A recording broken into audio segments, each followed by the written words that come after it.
ज्या ऐतिहासिक क्षणाची आपण वाट पाहत आहोत, मी त्या दोन्ही नेत्यांना विनंती करतो, त्यांनी ह्या मंचावर यावं आणि मराठीचा आवाज किती बुलंद आहे ते दाखवून द्यावं.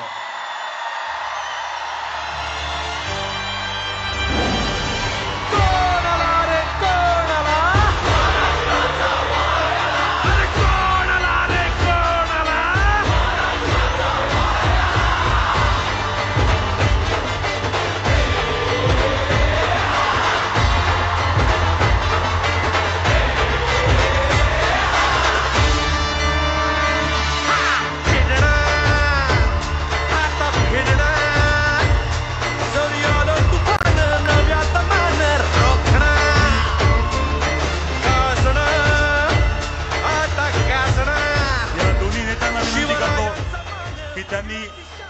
छत्रपती शिवाजी महाराजांच्या